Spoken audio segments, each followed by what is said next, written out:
to totally destroy the economy, even if it means put every single American man, woman, and child on house arrest in their house, even if it means total collapse at all costs. Doesn't matter. We have to have continuity of the government. There actually is a plan. That's a government plan. These people just don't want to give up control. I mean, they totally destroyed everything. They totally destroyed everything with a crony capitalistic system. But please just leave us in charge. I don't know. I mean, how do you, I mean, I don't even understand it. I mean, because if your plan, basically when I think of these people, if I would look at them if I would look them in the eye, if I had Donald Trump or I had the 666 board of directors in front of me, I would look him in the eye and say, congratulations. Because if your plan was to collapse the American economy, you could not have done a better job if you tried. I mean, congratulations. I mean, it's almost like they tried to destroy the economy all these years. I mean, it goes back. It goes way, way before Donald Trump. I don't want the Trumpettes to get on me. This goes way, way back. I guess it started in the 60s and 70s. I mean, you could probably go all the way back to 1913 when the Federal Reserve banking cartel was created. How far do you want to go back? I don't care, but I know it's been going on for almost my entire lifetime. And to make matters worse, think about this. You're talking about a $2 trillion stimulus package, okay? I'll probably get absolutely nothing. You'll probably get nothing. The homeless people are going to get nothing. Some of those cocktail waitresses who make $100,000 a year, they're going to get $1,200. But guess what? Who's going to get billions of dollars? Think of this for a second. Disney, Carnival, all these cruise lines, Royal Caribbean Cruise Line, these cruise lines, okay? And I actually worked on a few gambling boats myself. I know a little bit about the cruise lines. I know who the owners are. Yes, I know who you are. I worked for you people. Disney, Carnival, cruise line ships. Guess what kind of flag they fly under? Well, you know this. They fly under a foreign flag. These cruise ships are not even registered in America. They fly under foreign flags to avoid all U.S. taxes and employing Americans. Yeah. I was very, very few Americans on these cruise ships. I was in a casino, and there was just like a handful of American casino dealers on these cruise ships. They're all foreigners. These cruise ships that make a fortune off of America, who come into Florida, California, they basically operate on American soil. They take money from Americans, but they sail under a foreign flag. They have all foreigners, workers, and they don't pay any U.S. taxes. They hardly employ, there's no Americans being employed on them to speak of. And you know where I'm going with this. Guess what? Yeah, they're going to get a big chunk of the stimulus money. The American taxpayers are going to bail out the cruise companies that do not even hire us, do not even pay any taxes, and do not even sail under the American flag. If that doesn't get you angry, well, nothing will. Absolutely nothing will get you angry. If you knew your American taxpayer bailout money, your taxpayer money was going to foreign companies that sail under a foreign flag with foreign words. If that don't make you mad, nothing will. Please get back into your coma and watch the Kardashians because it's sickening. Well, since I'm kind of going off on a rant today on how Americans are getting screwed every way you look. I mean, every time I look around, all I see is Americans getting screwed, getting hammered, being pushed down, while people who don't even have a loyalty to America are pushed up. I guess that's basically what's wrong with America. Actually, the American empire is pretty much dead in my eyes. Rest in peace. It looks like the American empire is dead. I mean, you cannot run an empire when the banking system is kaput, gone. When the banking system is gone, there is no more empire. And maybe that's a good thing. Maybe when the dust settles, maybe some of us Americans will be lifted up. And the people who do not have any loyalty, because that's what it comes down to. For the last 30 years, they've been lifting these people up who do not have any loyalty to America. And look what happens. We're all on house arrest. That's basically what happens when you look at Donald Trump when he's standing up there. You ever see that lady standing up there with him lately during the collapse? I mean, well, she kind of has something to do with the next story I'm going to leave you with. That lady, she's like Vice President Pence's main squeeze or something. You'll see her up there. You can't miss her. I mean, she's up there. I don't even know what her job is. But she's related to this next story. I guarantee you she's related to the next group of people I'm going to talk to.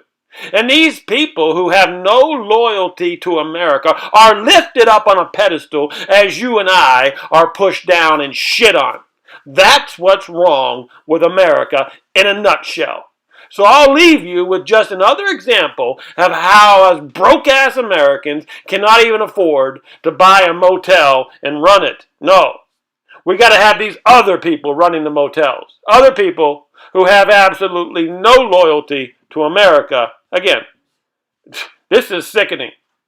Every time I look around, all I see is sickening, sickening news in America. And quite frankly, it's making me sick. So a couple days before the casinos closed down in Las Vegas, I had a conversation with a man on the Strip, and he reminded me of the Patel Motel Cartel, an Indian family named Patel that they own all the motels across the country. He reminded me of the cabal or cartel. And then this comes out now, the $2 trillion stimulus package. So first listen to the general, and then after you listen to the general, listen to my conversation on the Strip, and then we're going to have a little conversation on this situation, because I do believe it's a situation. What we want to do is we want to go into existing facilities primarily. Places that are out there, and I'm mainly going to talk and make it simple, hotels, college dormitories, and perhaps large spaces. So I'll give you an example of a small room and a large room. What we need to do is we need to go in there. These hotels are empty. The people don't have jobs. We would go in and cut a contract to be able to have the state set up a lease with that particular facility, and then we would then take the building over in a period of exceptionally short amount of days, and we would go in and turn this into an ICU-like facility.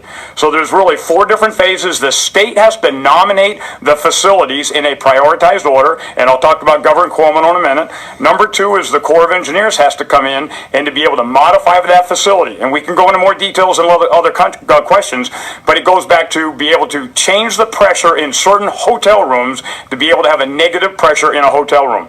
The third thing is then you've got to be able to put the supplies in that. And FEMA, working with HHS, is come up with a list that every single hotel room would get the same amount of supplies. It would just go in and all right be there. And then the fourth step is to be able to staff it. This has to be a state job. The state has to put the people in there. You got to clean it and train it. And therefore, just think, you've all been in hotels. Think of the second floor of a standard hotel. The rooms would be like a hotel room, and then we would build nurses stations in the halls. We would have all of the equipment, wireless going into the nurses station, so you could monitor how those are going to work. Now, let me correlate this back to New York. We want to use New York as this standard setter. And when I met with Governor Cuomo, he said right up front, "What can I do?" Okay, you were just listening to Lieutenant General Todd Semonite. Lieutenant General Todd Semonite, telling everybody in Army efficient manner how we're going to come in, take over these hotels. He didn't actually say motel, but I think that's what he's talking about. Motels, of course. Motels are going to be cheaper. Obviously, he's not going to take over the Trump hotel.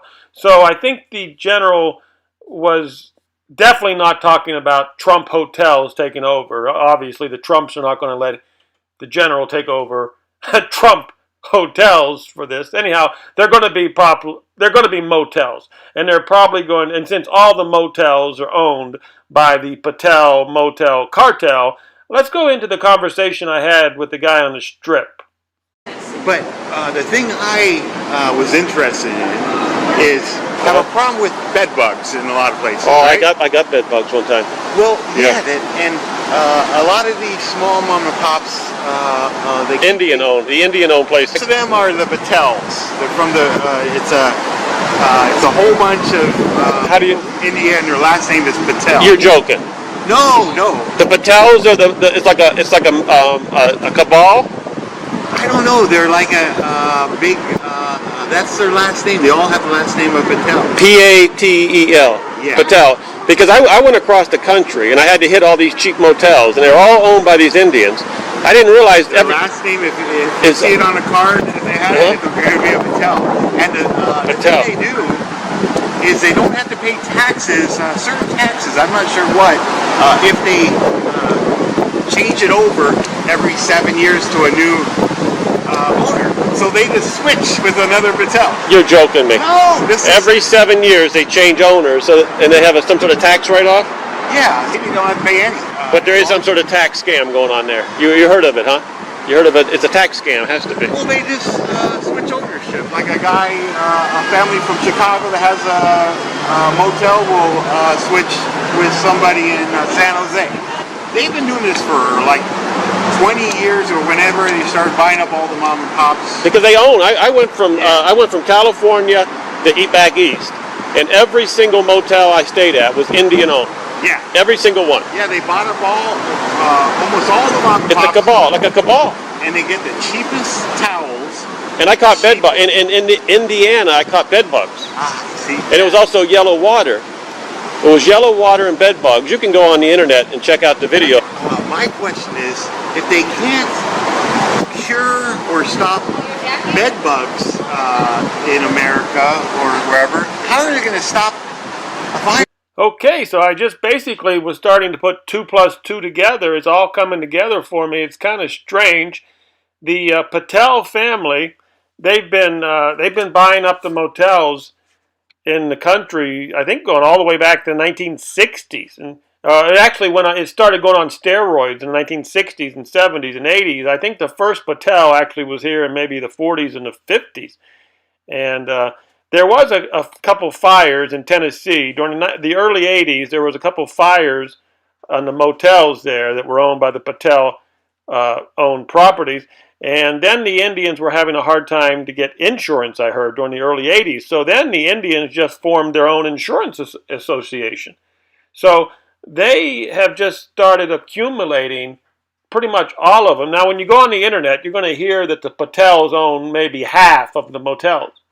That's old news. 2 years ago, in 2018, 2 years ago, I went across the country, and I can tell you that it's got to be close to 80 or 90%, maybe 95% of all the motels in this country are owned by the Indians. And of course, you're talking about the Patel Motel Cartel. It's a cabal. It's a clan. And my question is, now we have a $2 trillion package out there. $2 trillion. Nobody knows. I mean, they say they know where it's going. They asked Donald Trump, where's all the money going to go? Who's going to oversee it? Donald Trump, of course, said, I'll oversee it. Yes, Donald Trump's going to oversee it. What that really means is the sweatshop princess Ivanka and Jared Kushner is going to be overseeing where all the money goes. And you know that Jared Kushner and Ivanka, you know how many Indian friends they have, and all, this is starting to look pretty ugly.